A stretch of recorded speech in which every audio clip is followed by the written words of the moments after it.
Hello everyone and welcome back to UK University Valorant. I am Rook and I'm joined by Koopsy yet again, and this time we have Exeter versus Warwick. We are just waiting for information on the first map, but it's hopefully going to be a good one. Yes, I am looking forward to seeing them on this time. I mean, Warwick, sorry. Yeah, I'm really looking forward to it. What map is it? Are we playing on? We're still waiting for some information on that. Okay. They're doing the vetoes as we currently speak, but hopefully we should get that information as soon as possible. So obviously you've played the game. What's your favorite map then? My favorite so far, it has to be Split, really. I think it's fairly uncontested. I do like the fact that on Bind there you do have the teleporters. I think that's a really cool idea. And rather than having like a dedicated mid lane that you can go through the map and you have the TPs to make it a little bit more exciting. But I do think I prefer the more traditional maps, which Split is definitely. What about you? I mean, I'm not gonna lie to you, Split's my least favorite map, but we won't go into that. Okay. I dislike some of the choke points, but that's not to say I even think it's a bad map, because I think all the maps are pretty decent. For me, it has to go Bind, Haven, Split. I actually really think people are sleeping on Haven. I think it's a really fantastic map. I think it's a little bit awkward with the mid site, but you know, people will learn that. Unfortunately, Split is our first map. Sorry, excellent. I'm looking forward to it. I do love Split. But right, as you say, Haven is really cool that it has the 3 points, and you can really see some unique stuff. For example, I think taking that B point, Brimstone is brilliant with the triple smokes. You can shut down the site quite effectively. But yes, I'm definitely excited to see some Split, as Blind is my least favorite map. So yeah, I'm excited. We all get our favorite. But so what kind of thing are we looking to expect from the defense and the way they're going to hold that here on Split? I think we're probably going to see a Cypher again. We have seen a few Omens. Personally, I think Omen's a little bit underpowered compared to some of more of your pocket picks. I think we should see a Sage both sides. I've said before, and we've already mentioned it on the previous cast, how strong Res can be.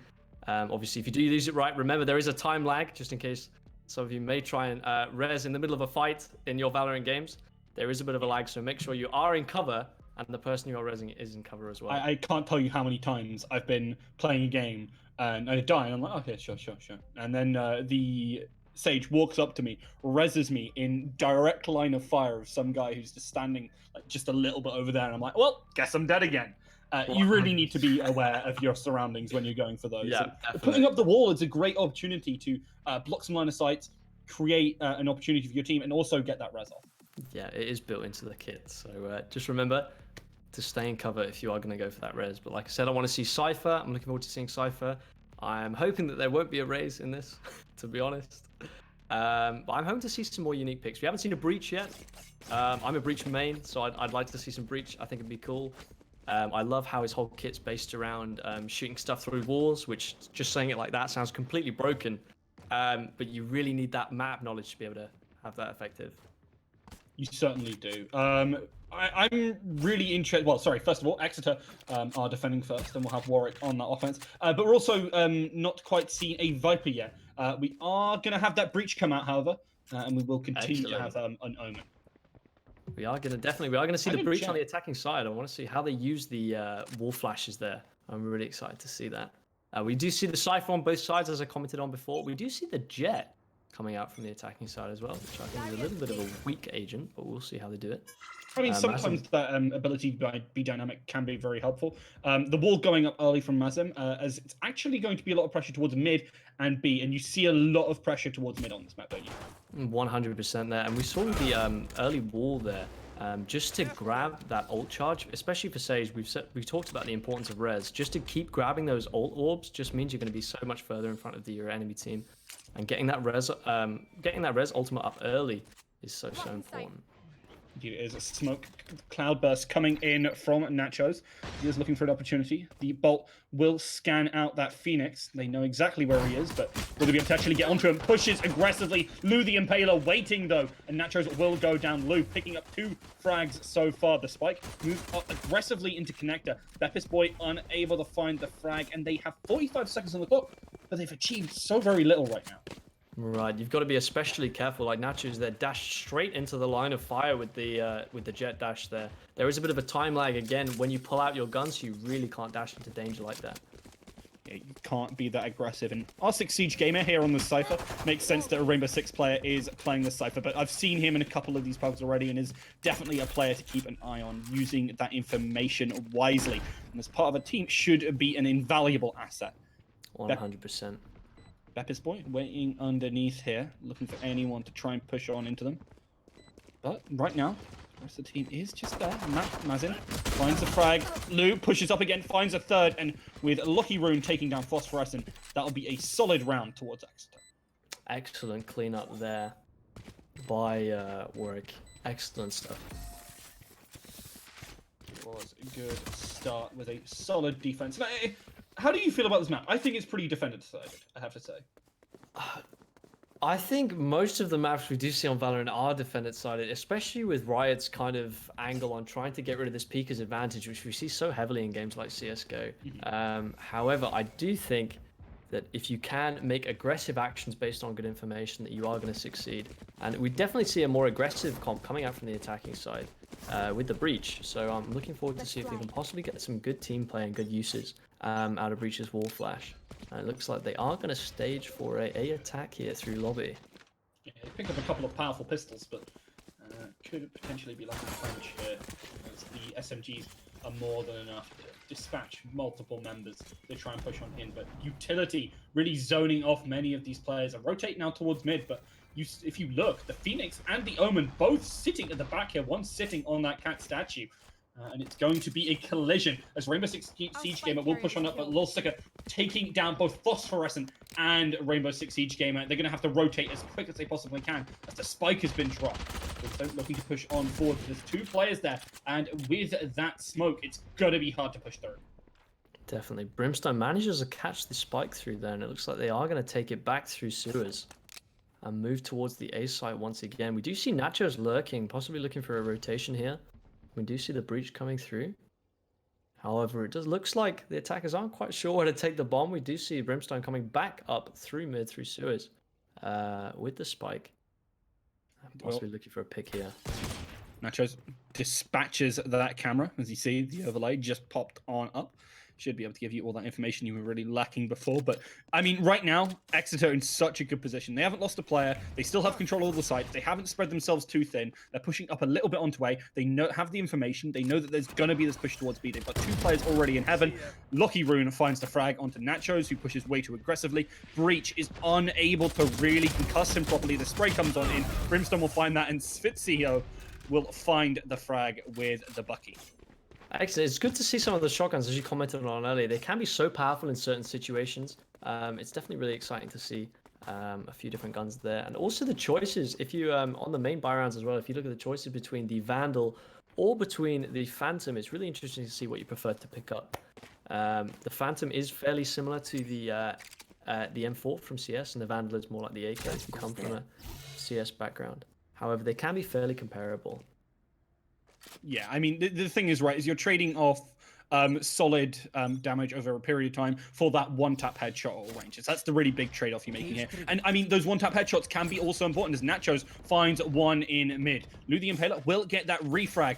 Now they don't really have control. Mazin is in a good position, has the judge, and, well, when you have the shotgun, you certainly can deal with this shotgun. You certainly can deal with groups, but don't want to get too aggressive. Shots ricochet through. We'll have to be so careful. The spray is there, but isn't quite enough. Phosphorescent goes down to 83.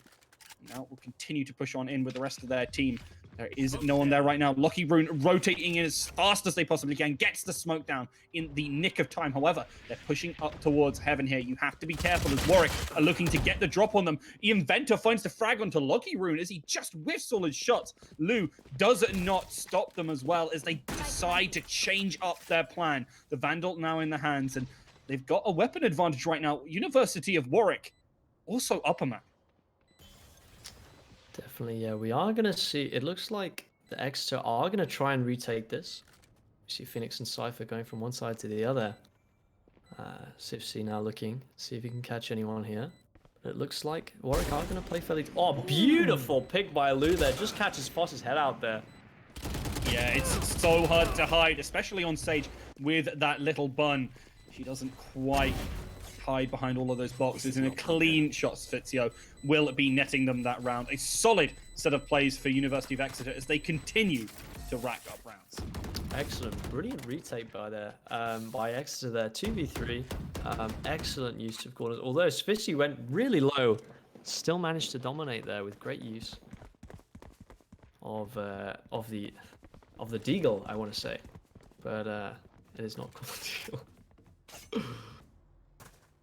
However, we are going to see Mazen here again has consistently managed to just waste time for the attacking team. They're completely avoiding A now. Sage is so good at locking down the A side with that wall. Wall lasts for 40 seconds, I believe. And yeah, 40 seconds. Just complete dominance of the A side, which is forcing Warwick to go B. Let's see how this pays off for them.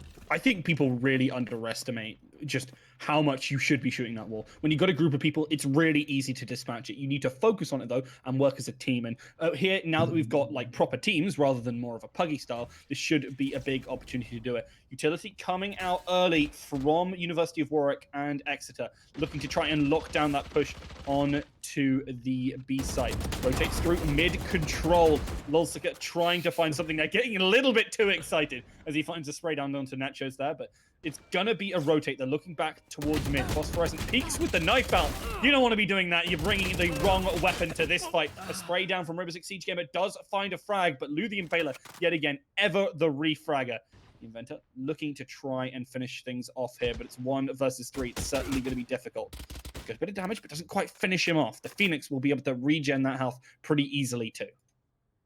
We are going to see Inventor looking to move around to B. However, he does not have the spike. 30 seconds remaining. It looks like he is going to save and hope that he can see someone push around here to possibly catch them with the Spectre as well. Strong submachine gun, but not quite as strong as some of the assault rifles that we see in the game. But it looks like it is. Oh, he is actually pushing through Link to actually grab the spike. Is he going to go for this? He is, but he was ill-advised as Lou finished them on off, and Exeter with a very strong defense right now. Lou has been really the linchpin of this, finding many frags in these past few rounds. 100%. That Phoenix has been very, very aggressive. Also, has run it back online already, along with the res coming up for Mazen as well. Like I said earlier, consistently always there on A, grabbing those ult charge orbs every time. Every single time. You need to respect the fact that ult economy is important in this game, and I think there's a couple of teams and a lot of players who aren't aware of just how relevant it can be. 100%. Control of those ults is so important, and Monsky gets 2 there, possibly 3! Looking for that 4th, but Lou denies him it completely. The flash comes on through, but still doesn't go quite down. The Breach is looking to play around with that Bucky, looking for the knife, but Beppis Boy will find 2. It's 3 versus 1, however, and they don't even have the spike. Got the spike! Beppis, it is going to grab it now, pushing around to B. Didn't swap out the Bucky, believes in their trusty Pumpy. Interesting choice there, especially taking it around to A to see if the Bucky will be effective. But I'm not quite sure. Ooh. Looks like he is going to run into Brimstone here coming up from sewers. Lockie heard him moving and is completely aware that he is here. Beppis, I think, may have heard him as well, and it's a big opportunity, but Lockie Rune doesn't find the shots, and Beppis Boy really popping off right now will finally swap out for that Vandal, and is now in a 1v3. Beppis looking to possibly rotate round or save here. I'm not quite sure. He does now have a Vandal. I mean, he doesn't even need to go for this, right? He doesn't want to. He can save. He's already forced out an ultimate from University of Exeter, picked up a Vandal, and is taken down a couple of these players. You have to be pretty happy with that situation. 100%, especially from a losing round, managed to grab the more expensive gun. And as you said, forced out the ult from Mazim. Res may have really not been needed there. I'm not quite sure why that came through. But it has definitely worked as a deterrent to stop Beppis' push. You're going to see Ski pick up the ult charge just at the end there to give ultimate for Omen next round, which is the cross-map TP. So hopefully we can see some interesting flanks from that. I mean, this is interesting because I think a lot of players of Omen don't use it in the right way. So I think actually the ultimate can be really good, mainly in the fact that it covers up the map. And you see a lot of, I've seen a couple of players use it aggressively in mid in order to port to the back, sit on top of the frog statue, and really catch people off guard by messing with the timings. I think that's a much more effective usage of it, and I think people really underestimate the power of being in the wrong place at the right time. 100%, and the other advantage with Omen ult as well is you can fade one site, and then if you manage to get the defenders to rotate all the way around, then you can just TP around. Foss manages to pick up 2 as they push through to A here, though. Yeah, I was watching Phosphorescent in some previous pugs, and definitely can frag when push comes to shove. Finds a couple there, allowing their team to move onto the site. They're going to get the plant, but University of Warwick still lacking a victory in a single round.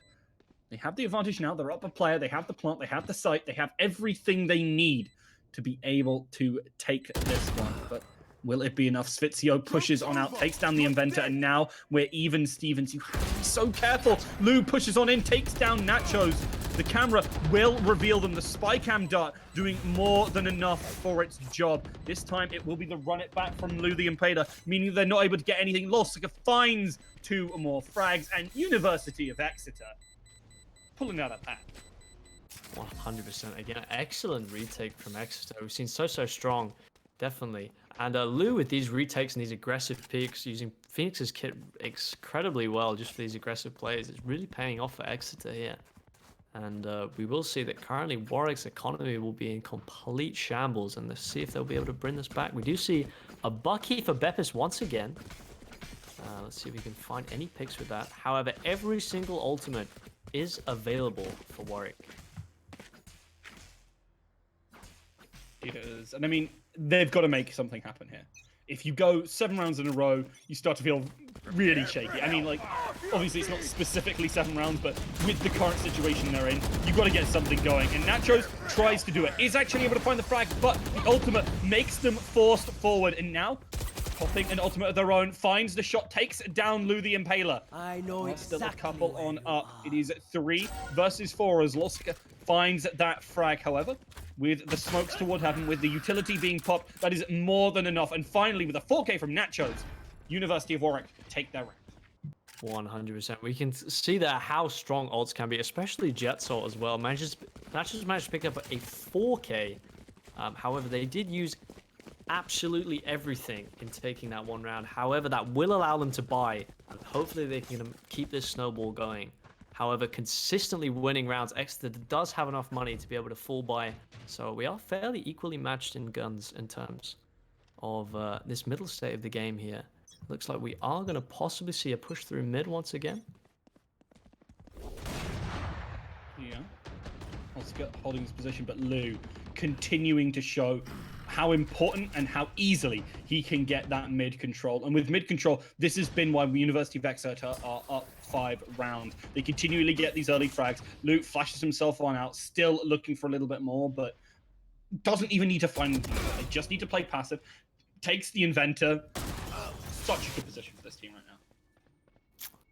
now. Exactly. Beautiful pick by Lou there, but does actually manage to get caught out by Foss. You're going to see the teleport from Skid, but it teleports straight into the flash.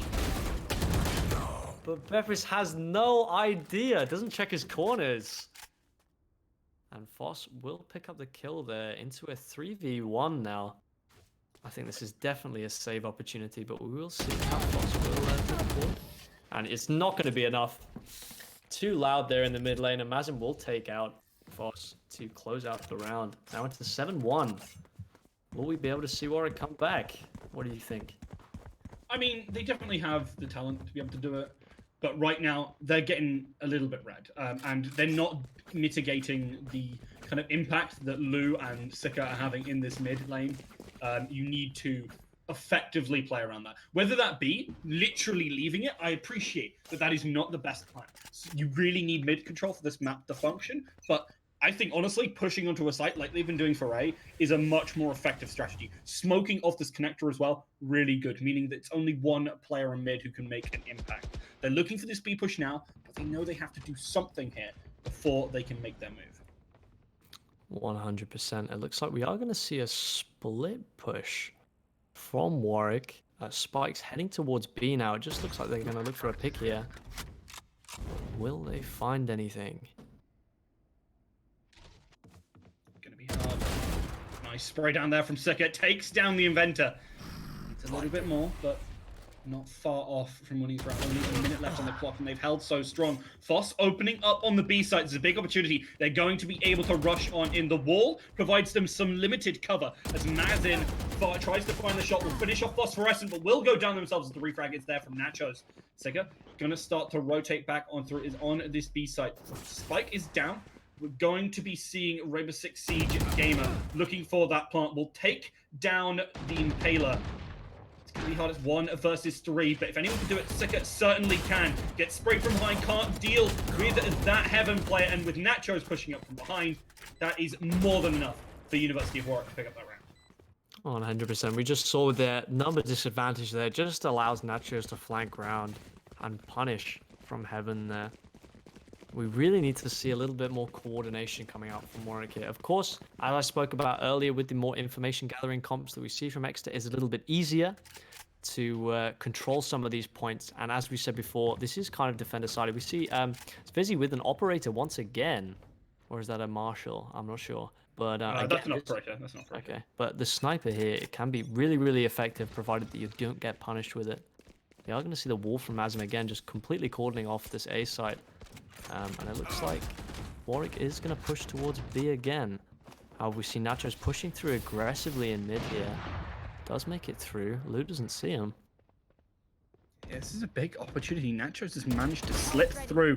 Misses the first shot, but will let it go. Sika goes down. Svizio, however, will cover that position. And now at the back of sight is under a bit of pressure. Will have to rotate back on towards their spawn. However, aggression in the Heaven area means that will be control of it. Rest from the defenders by Beppis Boy on this breach. University of Exeter down a player, and on the retake, Beppis Boy finds the fragment of Mazim. That means it's going to be so difficult with this operator alone on Svizio to actually make an impact for the rest of the round. He's going to have to run, otherwise he's going to get caught, he's going to lose out on his weapon and his utility, or, you know, ignore all that, push aggressively with an operator, which is not the best idea, especially when you triple trap. So unlucky. Like we just said, that pushing aggressively with an operator is so risky. However, had he managed to get that shot off, that probably would have been a collateral kill on the last 2 enemies of Warwick's side. So it's really, really hard to call that what would have been the best call. However, with the operator being 4,700 credits, it is so expensive. So maybe should have saved there. But we'll see if Warwick change it up. I really think they should. But it looks like they are going to move towards this B and mid-split push once again. Exeter started off strong, but these last couple of rounds definitely gone in Warwick's favor. This pistol push, I mean, it nets them something. They take down the Inventor. All the other shots didn't seem to matter as the Sheriff found ahead pretty easily there. That's Beppis Boy will go down. They're not able to pick up, I think they picked up maybe one of the rifles. Phosphorescent. He's going to push on up, looking for control of that spike. We'll grab it and rotate on out. It looks like Foss is going to rotate all the way around to A. Obviously, by now, the Sage ult from Exeter would have been down, so you can just come through. A beautiful double kill from Nachos. They're just punishing people on the rotation in the mid lane. However, won't find anything else. And Warwick will make it to A side unscathed. Unscathed is a little light. They did drop a couple of players, but they are at least able to get this spike down. And that's big because not only does it give them that cash bonus, but they're really going to set themselves up to win this round. It's going to be very difficult. And I think that's why you see University of Exeter just, you know, heading around on this flank, maybe looking to find exit frags. I think looking for this retake is going to be difficult to say the least. They have the ultimates, but I don't think it's really worth pushing that aggressively here. 100%. And with that long rotation, it's going to cost them a lot of time. However, run it back is available for Lou. We have seen how effectively he can use those aggressively pushing ultimates. So he might see a possible retake here. However, time is running out. And it looks like they will just wait here for Warwick to run off the site. They may even be able to catch Spitzer here. Flash comes through. Yeah, but it doesn't find him. It will be the spike that finishes him off. Unlucky. Oh, again, I think well. possibly they could have retaken there, but as you said, it was probably safer to go for the save there, especially with the expensive gun, which is the operator. Yeah, because they set themselves up now for this. I mean, actually, with the credits they have, I think we probably could have seen them really invest in that. They were able to buy up this round anyway. I think they probably should have gone for something. But keeping these ultimates for this final round, really looking to put the nail on the coffin for University of Exeter. Put themselves up 4 rounds, going 8-4. Otherwise, Warwick looking to try and equalize down when moving on to the defensive half, which we do generally consider to be a bit stronger, to close out this game. 100%. They are going to see the amping up of the attack speed coming through here. Just spraying through the smoke, trying to find something. But they are going to grab the ult orb. Not sure if they are going to commit to this mid push, but Nachos is ready with the ult.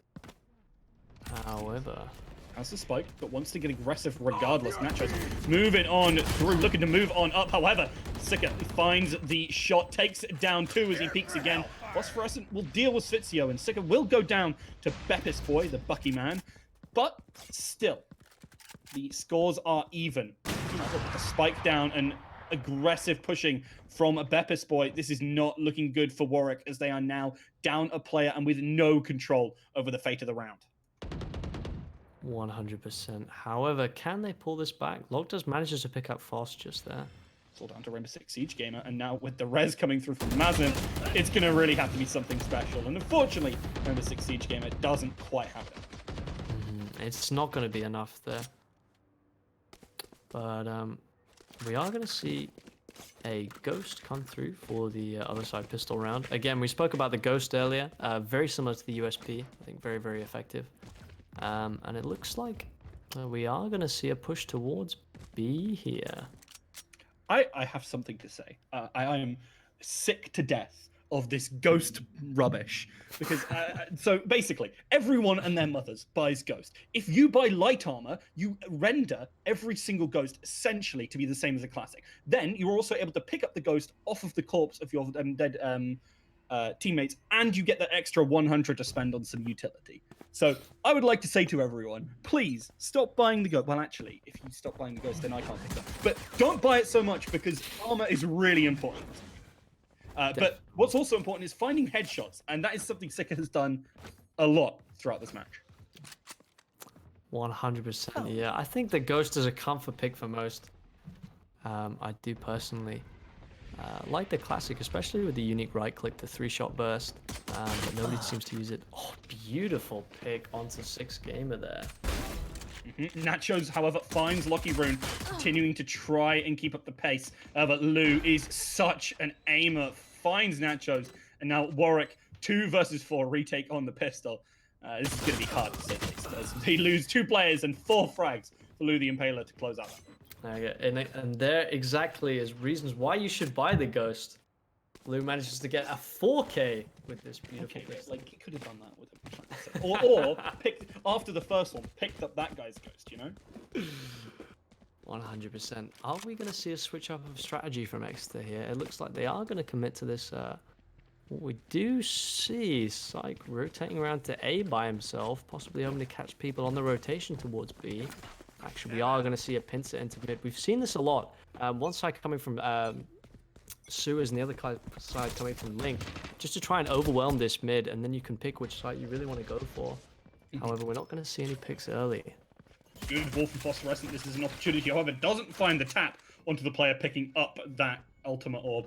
That could have been such a big opportunity. And now the rotate comes through Sewers. Beppis Boy peeks a little bit too close, and Sika will finish them on up. The incendiary means that you're going to force Sika to push up, but you really didn't want to put him in that situation. He finds the kill regardless. Sure, Nacho finds the frag, but Rainbow Six Siege Gamer goes down. Lucky Rune pushes on up. And now it is 1 versus 3.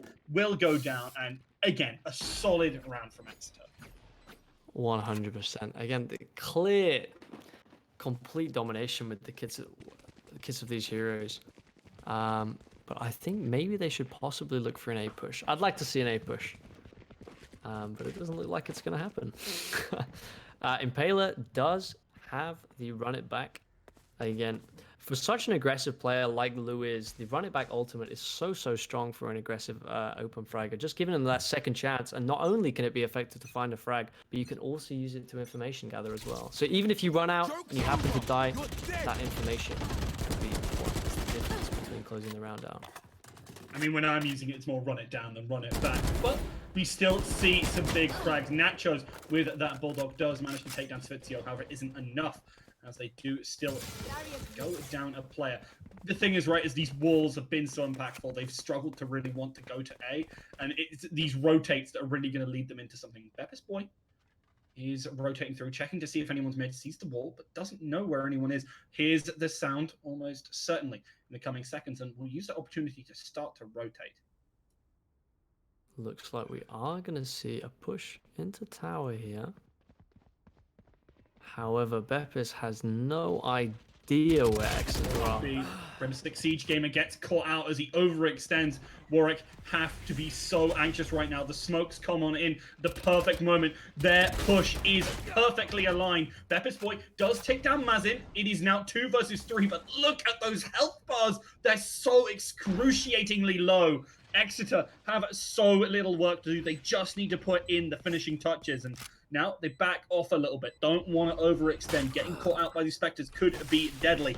Second will finish off Inventor, but now Exeter, such a good position, putting themselves towards that 11 point, very close to match point right now. 100%. We see Beppis there just using that fault line defensively, and it looks like he is going to back off, especially on that HP.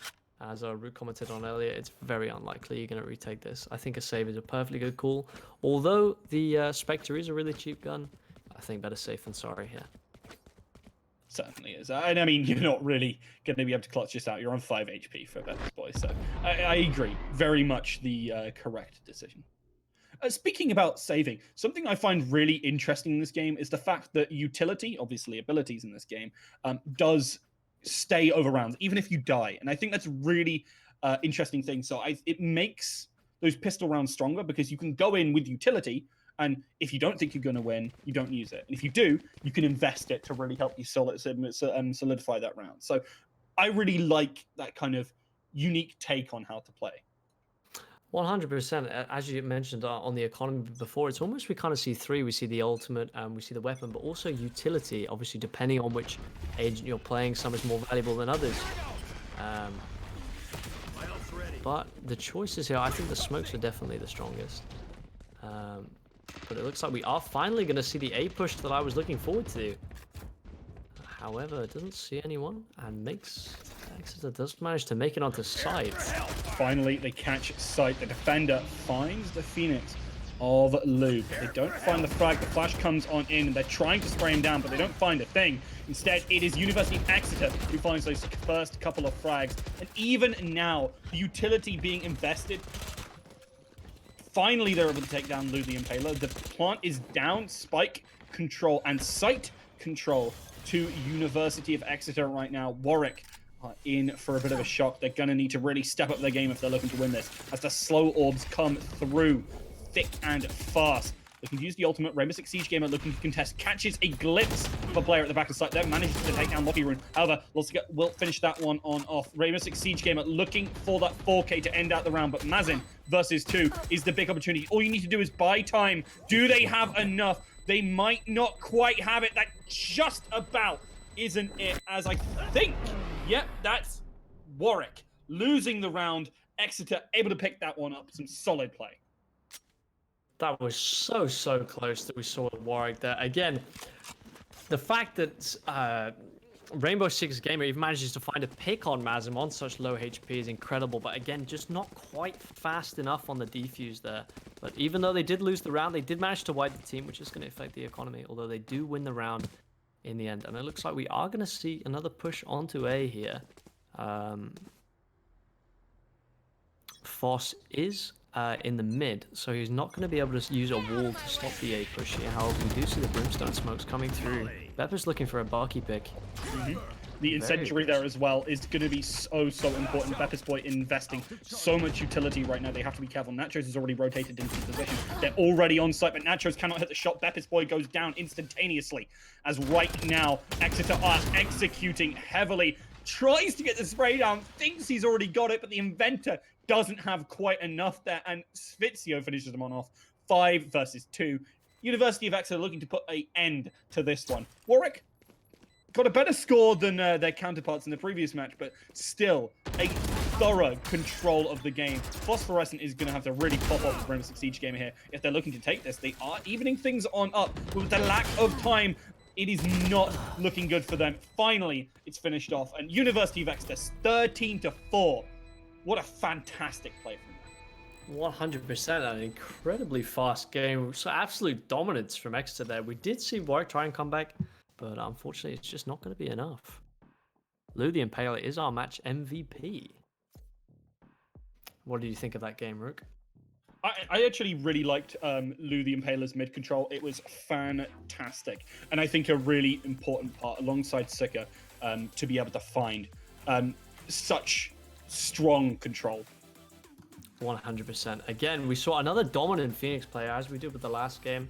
Phoenix's kit really rewards those aggressive plays, and we really saw that come through again with Lou managing to get our MVP. And we also saw an Omen quite highly ranked, which is a surprise, I think, considering his kit is mainly kind of based around those defensive smokes, those TPs. However, you can go those aggressive flanks. We didn't really see many exciting TPs, but the stuff that he did use was definitely very effective and showed a clear, good understanding of Omen's kit, I think, 100%.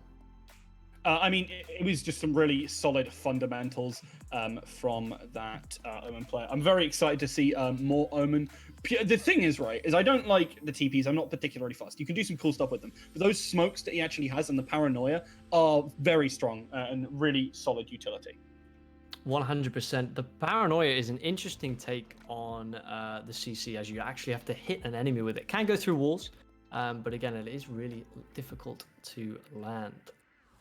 Indeed it is. We are going to be going to an interview in just a second. We should be having it should be Lou the Impaler joining us for this interview right now. Just waiting for them to be dragged into the call.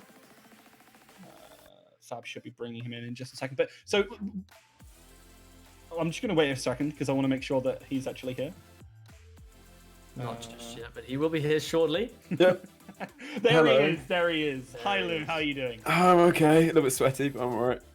It was certainly some sweaty plays that we saw from you there, honestly. Really, really nice mid control to close out that game for your team. Yeah, it was good fun. 100%. Would you consider yourself a Phoenix main? You definitely showed incredible mastery of his kit there. Yeah, I've only played 2 other champs so far. There's Omen and a little bit of Raze, but I've actually found the kit on Phoenix just so much more useful for the rest of the team.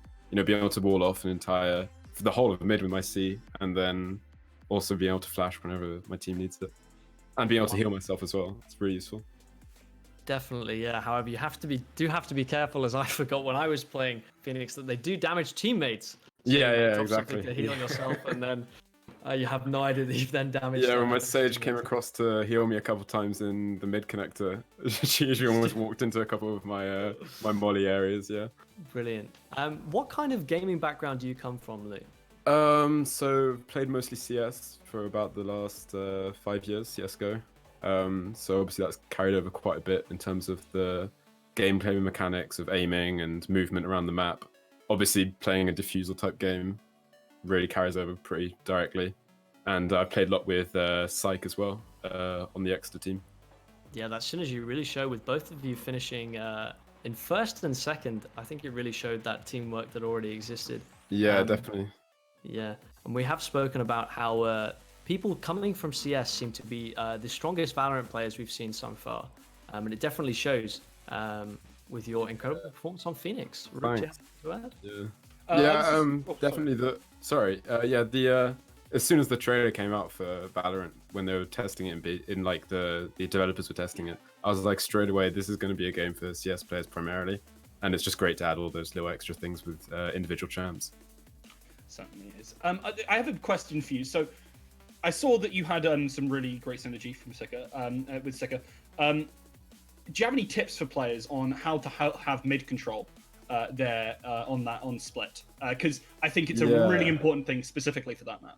Yeah, definitely. We've played that map quite a few times actually, and that mid hold is really all about crossfires and keeping up communication between the two of you and ignoring what the rest of the team is saying for most of the early round. And there'll always be 1 or 2 players peeking mid unless they're doing a full exec on another site. And as long as you've got that crossfire set up to peek one by one or both at the same time and make sure you have that communication down, you're popping heads all day. Indeed you are, and I mean you were popping a hell of a lot of heads there. Do you have anything that you really want to plug? Big up Exeter team. Always been playing well, especially in CS. It's good to play a new game. All right, thank you very much. We're going to go to a break. Before we have that, I believe we've got a third match coming up. Don't hold me to that in case things change. But hopefully we'll be able to get a third and final, hopefully slightly closer game than what we've seen so far. As right now, it seems like the strong teams do be dominating. 100%. Yeah, I just want to say thank you, Lou. I appreciate you for coming on cheers. for the interview. Thanks. Yeah, see you later. See ya. Yeah, like I said, it would be fun to see a closer game. It really seems once you get rolling in this game, it's so hard to flip those around. It seems very, very difficult to come back. We have seen a few messages in the chat hoping for a reverse sweep, but it's not quite there. I'm hoping to see one definitely in our upcoming matches. 100%. Thank you very much for watching. We're going to go to that short break now, and we'll be right back. Thank you, guys.